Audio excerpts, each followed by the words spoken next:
Camera? You You're always on now. Good for okay. you. I'm looking at the camera.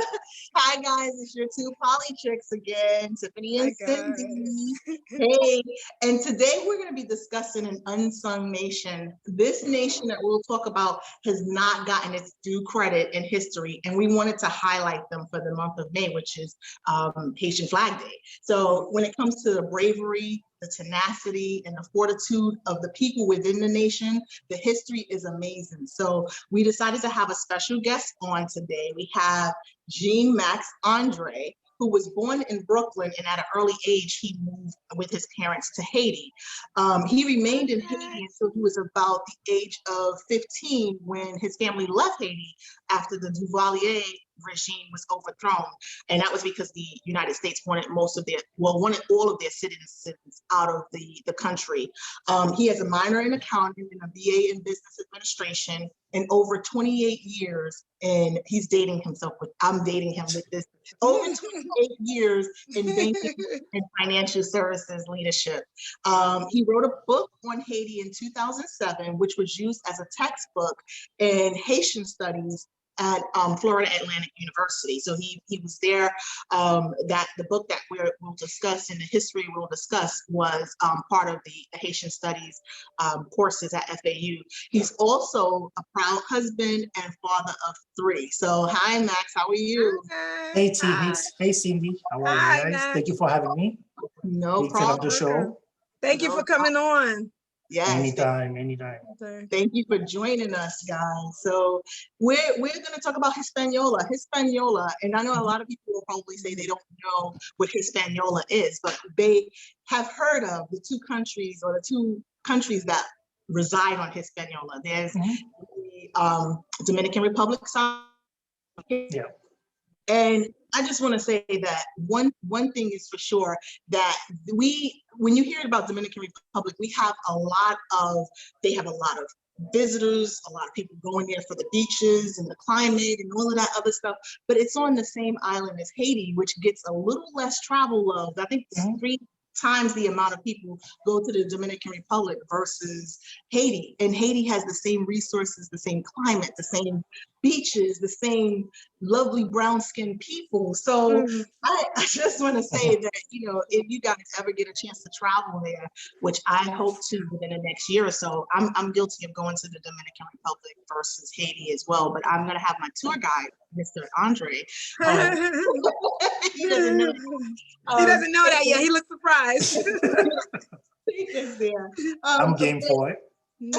But let's get into the fact that Haiti became the world's first Black-led republic. The world, not just the Eastern or the Americas. The world's first Black-led republic and the first independent Caribbean state when it overthrew the French. So I want you to tell us a little more about how the Black Republic came to be, and why do you think there's so little information on this historic fact of who and how Haiti is? Tell us a little bit more about how that happened. I don't think there's very little fact. I think actually the history of Haiti is well documented, not just in Haiti, but throughout the Americas. Because when the one thing that Haiti is known for, you just said it, which is the independence, the first Black nation, the only country in the history of the world, the history of humanity, to fight against slavery and win that battle. Even if you go back to the old days, even Spartacus fought to end slavery, but he didn't win that battle. He lost it. So really, when you talk about Haiti, that's the only country really that successfully fought slavery and ended it. But the thing that happens with Haiti, and a lot of people don't realize, is imagine you live in a country where you were all slaves, and slaves were not allowed to read, write, go to school, and everything else.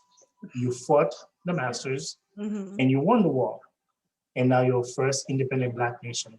Now what? You're in a world that's dominated by the masters, right? It's a colonial world around you. The slave trade was the stock market of its days, right? Because there were slave loans, plantation loans, and the plantations, those loans were backed by the slaves. They were kind of like the cattle that secure those loans or whatever it is. There were bonds, whether it's like municipal bonds or whatever it is. So there was a lot of money tied to that. So if you are the masters and you're like, okay, well, you got all these different colonies around the world looking at what Haiti just did and say, well, you know what, if these slaves could free themselves, maybe we can do it too. Well, how do you turn that freedom into a negative? Is by suppressing their growth. So Haiti became free, great. And before that freedom, they were the wealthiest country as far as in terms of agricultural production. Haiti was the pearl of France in terms of like agricultural production, rice and everything else. So now you're a bunch of blacks, you're free, you're a sovereign nation. What are you going to do with all this rice that you've been producing? You need trade partners to sell it to. Yeah. Now, who are your trade partners? The colonials? Is France now going to buy rice from you? Is the United States going to buy rice from you? Because your success now is something that they need to not happen. They can't afford for you to become successful. Right. Because if you do, then that's pretty much setting up the blueprint for all You're these the little model. slave colonies. Yeah. Yeah, so okay, well, let's duplicate what they're doing. So when the Haitians earlier on, they realized this, what they decided to do is like, okay, well, we have to form alliances. So if you actually go to the history book and you look at what Haiti did, the slaves of Haiti, they crossed the border after they freed themselves in 1804. They crossed the border. So before I go into that, remember in the 1700s, there was actually a war between France, Spain, and England. There was like a big war going on in Europe. The Spaniards and the British had formed an alliance trying to take some of France's properties from them. So at one point, the British was also on the Haiti soil.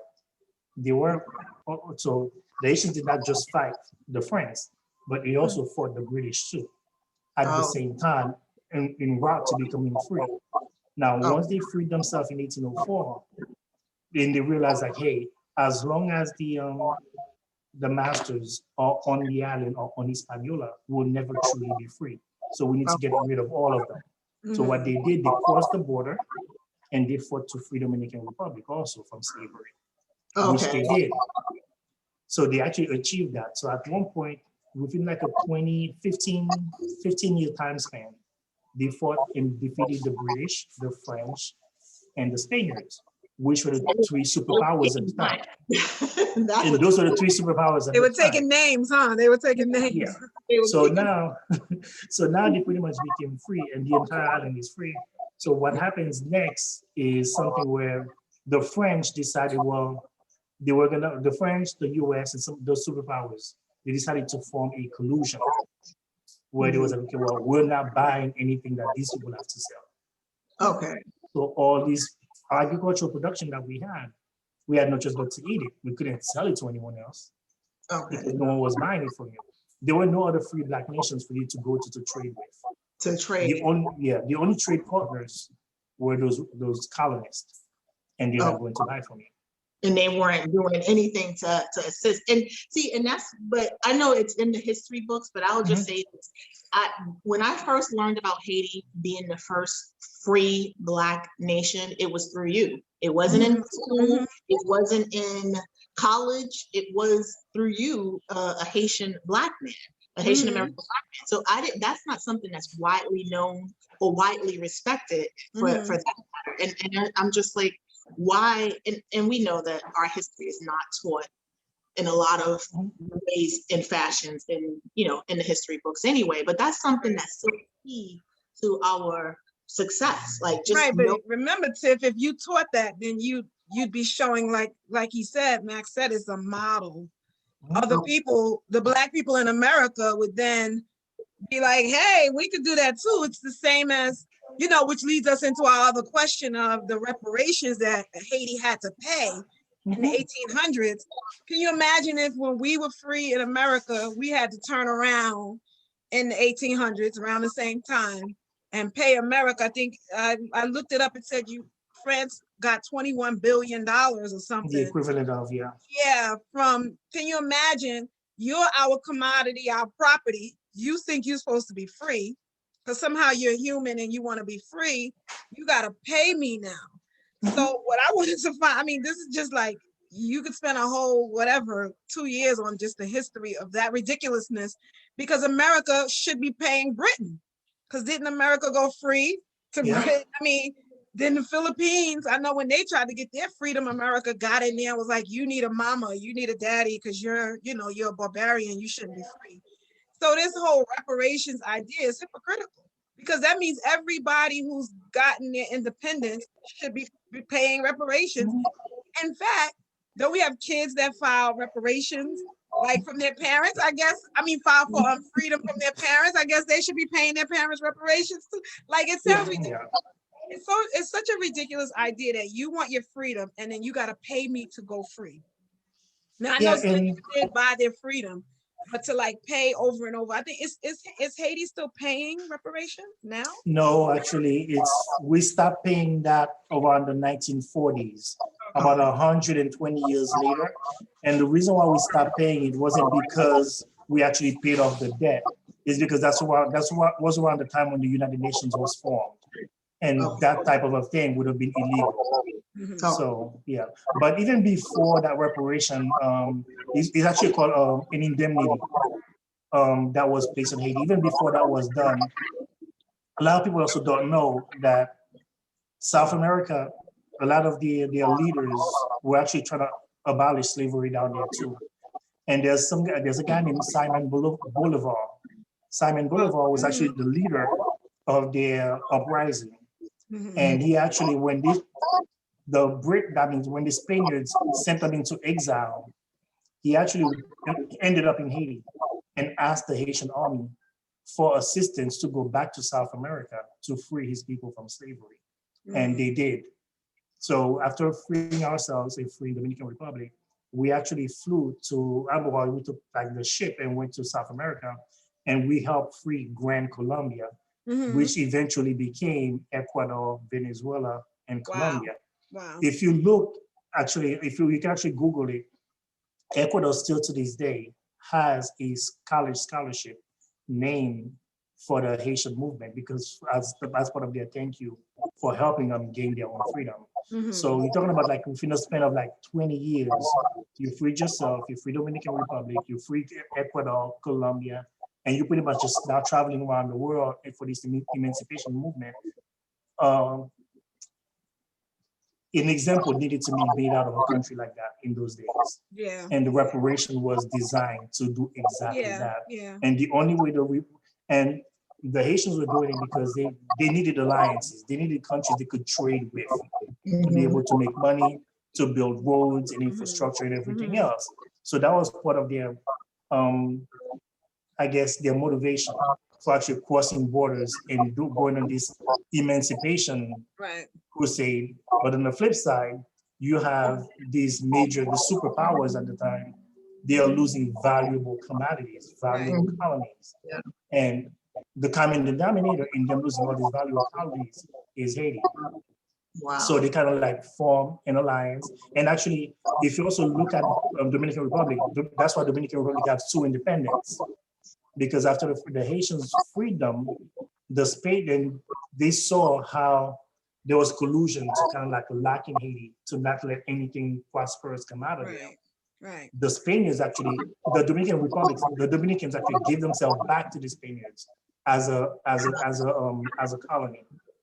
So if you look, they actually have one independence in the like 1818s, 1820s or whatever it is. And then there's like the true independence, which the Spaniards gave to them like in 1860, I believe it was, if my memory is correct. So they actually they don't celebrate both of them, but they technically have two independences.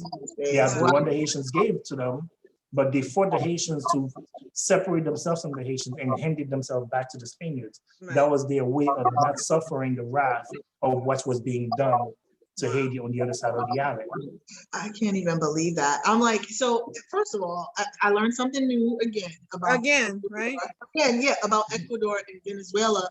And that kind of tells you why Haiti is looked at in such a negative light by certain countries. So France, I'll just say this: the people you guys fought and won against, they recognized you as a free or sovereign nation 40 years before the United States recognized Haiti as a free nation. The United States are hypocrites. Yeah, they didn't want to.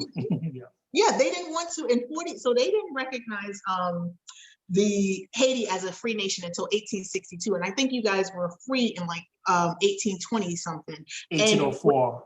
So more Even worse. No, actually, I'm saying from the time that I think France recognized you guys as a free nation. I was reading somewhere like in the 1820s, but that's only when after we accepted to pay the indemnity. Okay. Yeah. But we were free from 1804. They would not accept it until we say, okay, fine. We raise the white flag, we'll pay you whatever you want, you can leave us alone. So that was, That's just crazy, right? I was going to say, but think about this. The people you fought and won, the people the country fought and won against, which are the Haitians, which are the French, the French, they recognized them as a free sovereign nation before America. And part of that, the reason for that is because Haiti was seen as a threat. It was they saw apparently what they were doing across the Caribbean, and they didn't want the slave rebellion or the slave, I guess the emancipation movement, as you call it, to be known and spread throughout the Americas. And it seems like they were punished. Of course, they were punished for that. And you're already talking about how it affected the country. And I believe that America was torn because they had the free side that wanted to do trade with Haiti, but then they had the enslaved states that did not want to do business with Haiti. So can you talk about how it affected, and I think, like I said, you talked about it a little bit, but how did it affect the relations with the Americas, with the United States, and trade and all of that other stuff? I think there were like embargoes put in place that were just recently lifted. So the United States, aren't we the emancipators of, aren't we? No, we're hypocrites. They didn't accept it when the Philippines wanted to go free. America's hypocrites. They're hypocrites. Yeah, throughout history, Haiti has had one embargo after another. It's been like a continuous, and most of these embargoes have come courtesy of the US. Yeah, which is supposed to be our biggest ally. Here's your embargo. Whether it's during the Clinton years, whether it's during the Bush years or whatever it is, I mean, there's been one after another throughout the history. The only time the US was super, super friendly, super nice to Haiti was in the 1960s and in the 70s. And the only reason for that is because Cuba had too big of an influence on us. And there was a possibility where Cubans' influence on Haiti could possibly even lead them toward the communism state. And they wanted to be able to keep an eye on what Cuba was doing over there. So there were no embargoes, so not too many of them during that time period, because the last thing they wanted to do is punish us for whatever reason during that time. And then we say, okay, screw you, I'm going to Fidel for help. That would have been a disaster, because then that would have been a way for the Russians and communism to enter the hemisphere. So that was actually one of the rare time period throughout history where there were really no embargoes, because not doing so served the US's purpose.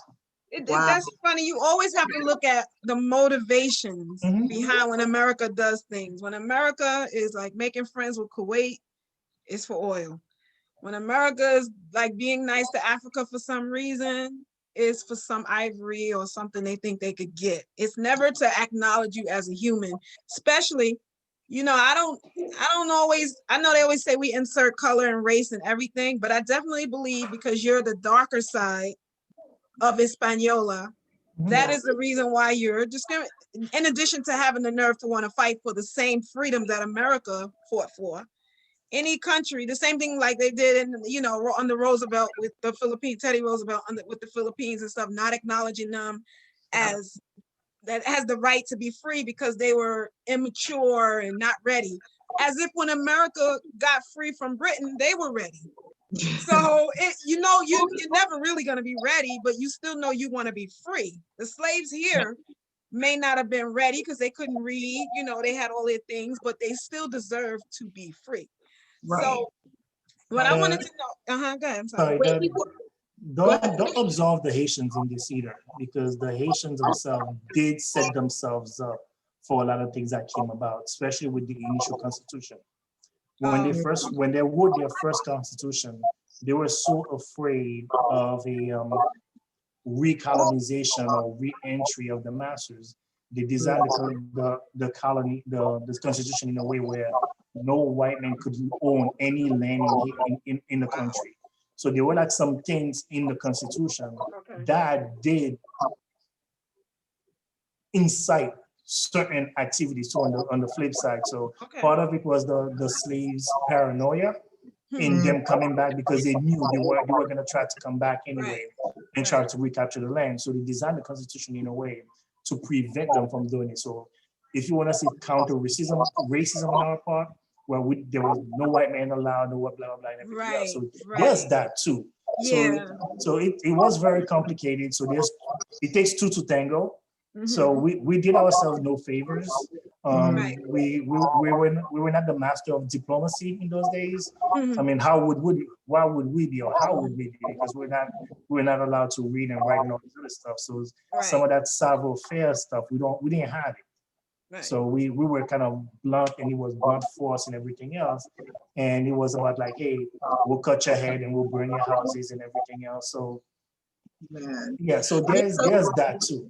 It's so crazy just listening to the historical part of it, and just how the nation as we know it today came to be. And I like the fact that you pointed out that the Clintons and the Bushes under both presidencies, there were issues under both. Because a lot of people, you know, I know when the earthquake happened, the Clintons were trying to be the beacon, and they were donating, but they also were accused of siphoning money from, and a lot of people were. See, the thing is with that is, I'm on the flip side of that conversation. Okay. When I guess the whole fundraising was done and everything else, I understand the international community is not wanting to turn all of that money over to the Haitians, because the Haitian government had 40, 50 years of consecutive corruption. I'm sorry. Baby Doc left the country with like a boatload of money in Switzerland or whatever it is. So him and his father was president from the 1950s to 1980s.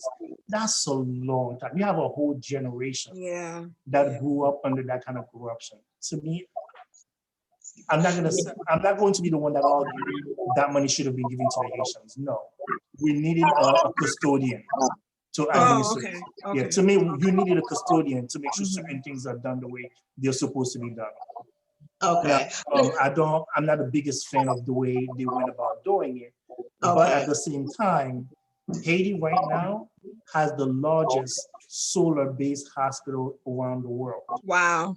The largest solar hospital around the world. That came after the earthquake. And that came largely because of some of the stuff that they did. Right now, there is a micro loan program for farmers in Haiti.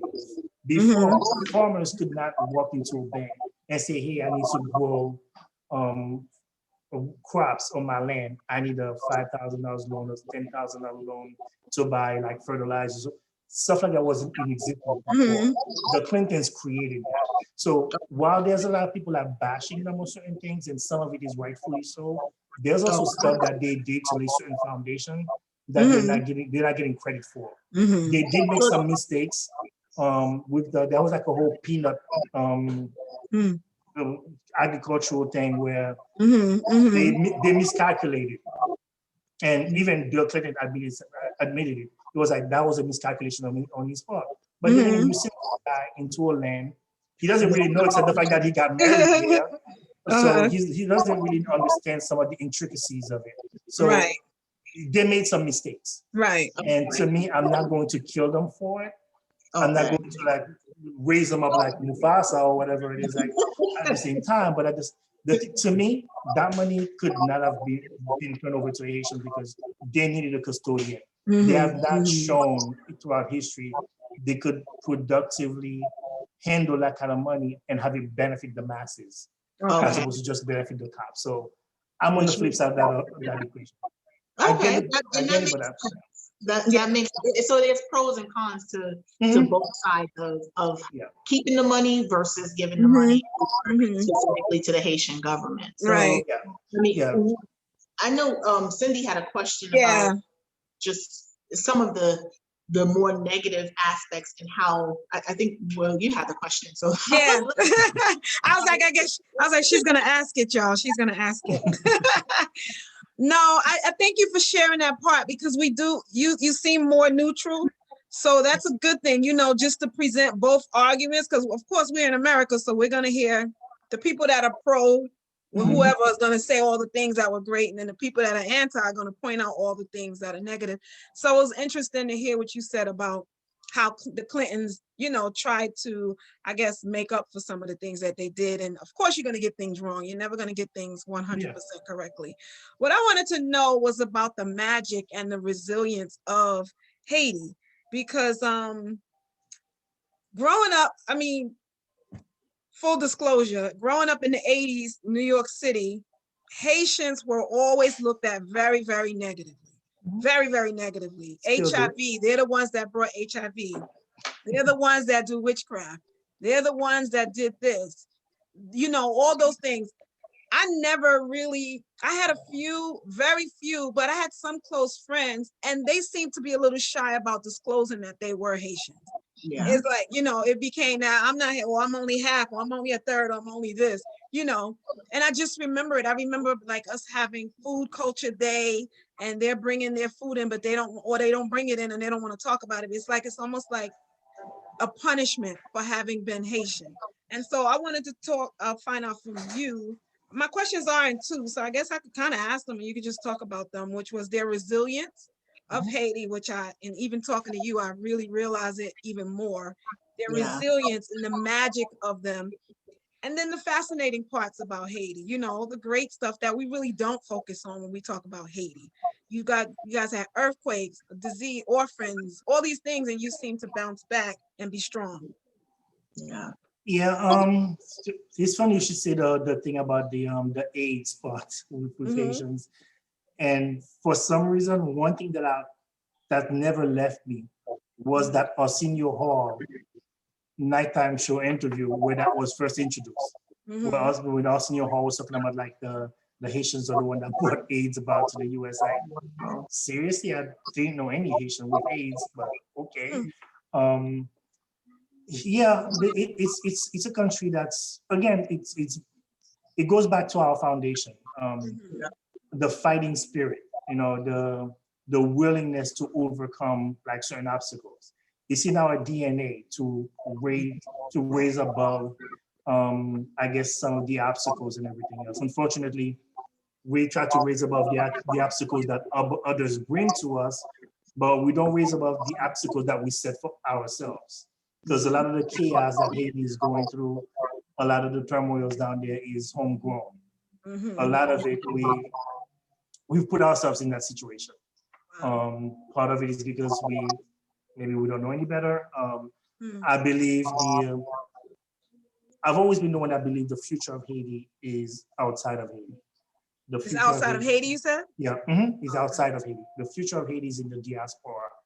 The future of Haiti is the Haitians that lives in the US, the Haitians that lives in France, in Martinique, or whatever it is.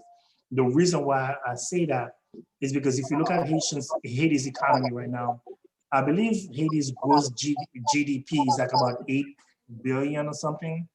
About 3 billion of it comes from Haitians like myself, living outside the country, sending their money back home. So I take care of families or whatever it is. So if you take away that money pipeline coming from overseas, it gets even worse. I mean, right now we're stated as the worst, the poorest country in the Western Hemisphere. Wow. But when you look at it, I think Haiti has 15 billionaires or whatever it is. So there's money in the country. They just pretty much just like here. It's the top 1% that controls it. Yep. But the thing is, in the ones at the bottom, there's more slums in Haiti than there is in the US. Wow. Not saying we don't have them in the US. There's Liberty City, right, in Miami, down here. And they have pockets of them in the US too. But it's just not all over the place like it is in Right. Haiti.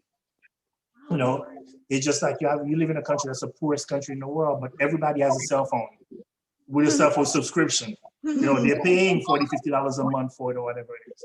So there's money flowing around in the country. Right. It just stays in those little pockets. But to go back to your question, as far as the country's resiliency, the earthquake and everything else, like I said, I think at the end of the day, it's in our DNA to pretty much do whatever we do, whatever we have to do, any way possible to overcome.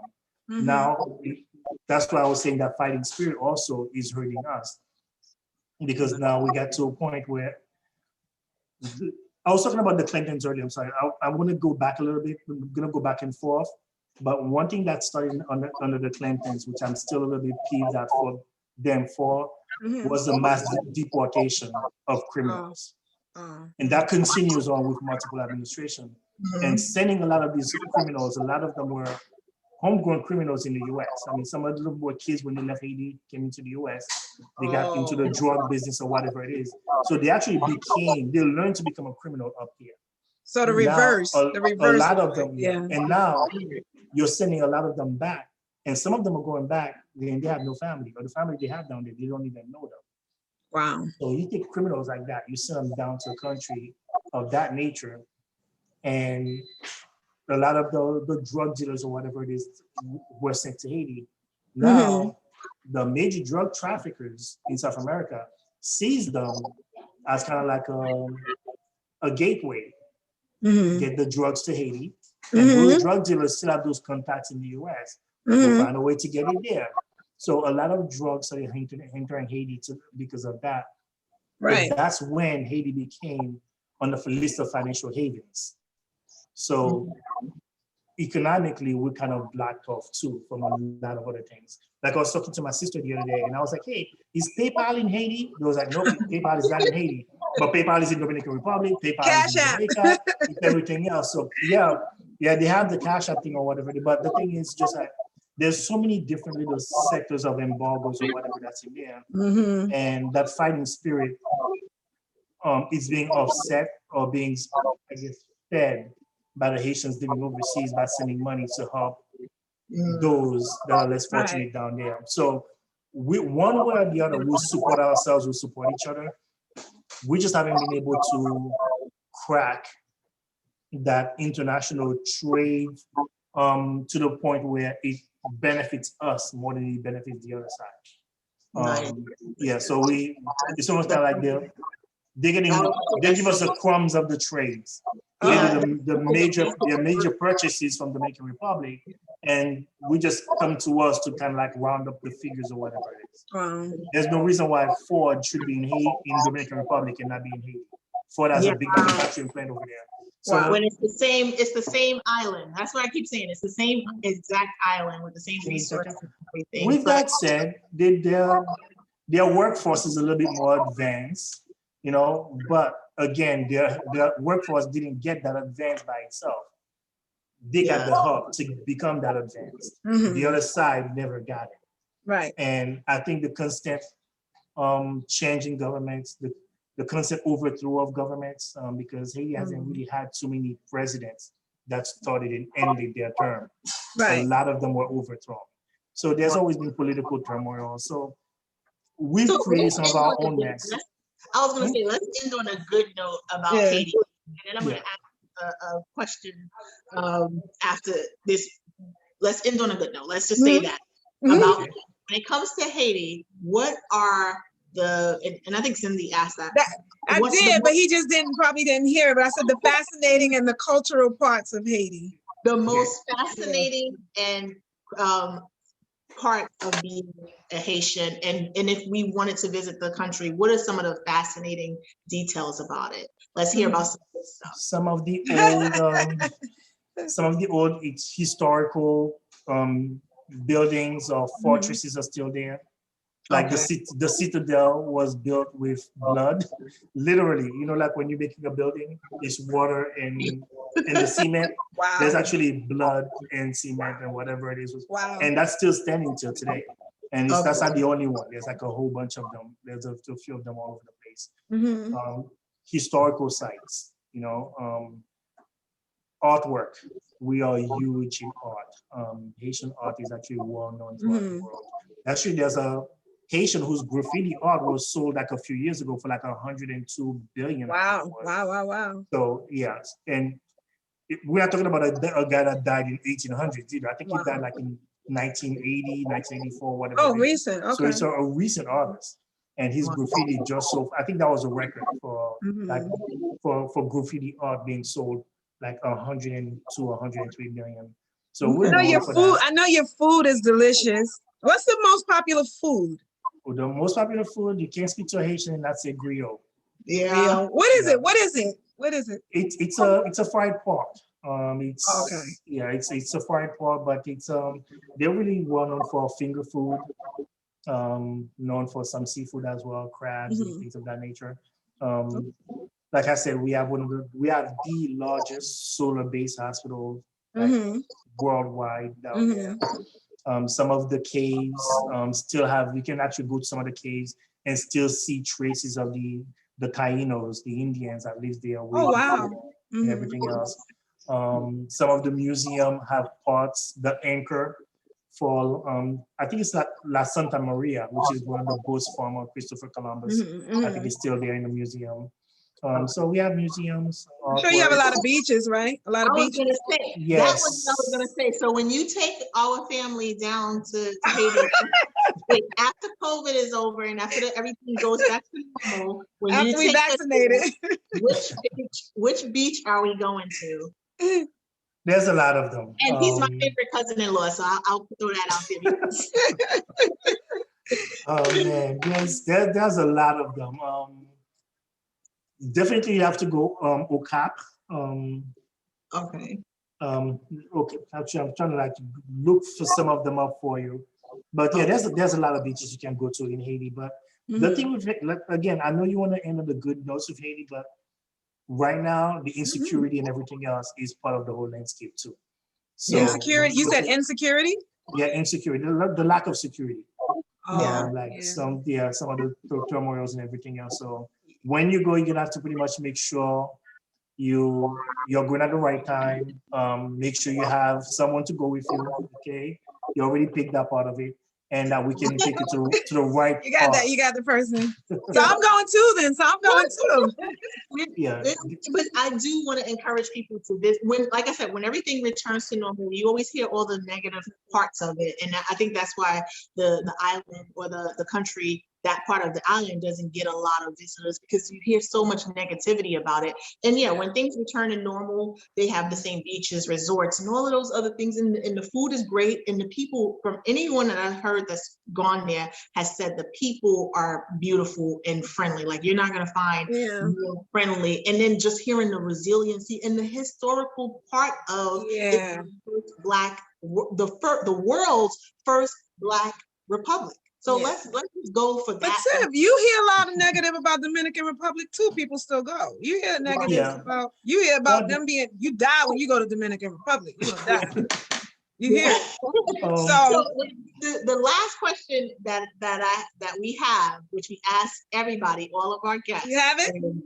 Like I said, I don't know my answer to this question, but if you had a magic wand, let's say you had a magic wand, here's your magic wand. And you can do anything with the wand. You can go anywhere, have anything, change anything, actually, do whatever it is you want to do with the wand to change or gain or anything you want with the wand. Here's your wand. What would you do? What would I do with that wand? Yeah, that's a tough one. It's flashing too, so you got to be good. Got to be. I'm sorry, but I'll take myself back to 1804. 1804. I'd like to be there around the whole slavery uprising movement, the Independence Day. I'd like to be there for Really? that That's, moment. oh my God, that's fascinating. Yeah, Wow. I'd like to be there I'm for like, that I want moment. to interrupt you to ask 50 questions, but we won't because we out of time. Okay. I'm sorry. Go ahead. Really? Yeah, that would be mine. I would want to be there Wow. for right after we toppled everything and the last French ship got on the ocean and Wow. left, Wow. and be part of that party. That's great, man. That's a I want to great be part of answer. that party right there. I like The that drums, answer. the drums, whatever, the folk songs, You whatever get the food they one. were, yeah, that I want You to be. get the one. Yes, he can have the one. Here you go. You can Can you add one Thank you thing very to the? much. Can you add one thing to it though, Matt? I want What's you to that? add that you come back and tell us what it was like. Yes, because that had to be some party. That had Yeah, to be. I want to know. Like I want. I wanna don't want to be be on there, that- but I want to know. I want to be on that January 1, 1804 party. Wow. It had to be a party. I mean, come Wow. on. A freedom party, yes. We'll Yeah, free no more Bacchanal. shackles, Dancing, music. I mean, whatever. The vuvuzelas, whatever they had then, I want to be part of that. I love it. I love it. Well, thanks so much for just enlightening us. on Thank this you. episode. Just Thank you giving for having me. you gave us a little bit of both sides of Yeah. it's not just one aspect of Haiti and the blame of what took place and what's taking place, but the resiliency and the history of that nation. Man, I can't wait to visit. So Max, I do want to plug your book. It's Windows into, and I looked all over for it. I have a copy of it, a signed copy of it, and I could not locate it, but it's Windows into the Eyes of a Lone Black Nation. It is on Amazon. We're gonna put it in the chat so you guys can take In the a link below. Yeah. Let me tell you guys, Mm. when you read it, don't expect to read a history book. It is my interpretation of everything. What I try to do is I look at each one of those characters, like all the freedom fighters, and I put myself in their shoes, and I was like, what motivated you to do what you did at that point in time? Okay. And what are the financial reasons that kept them? Because everything comes down to money, right?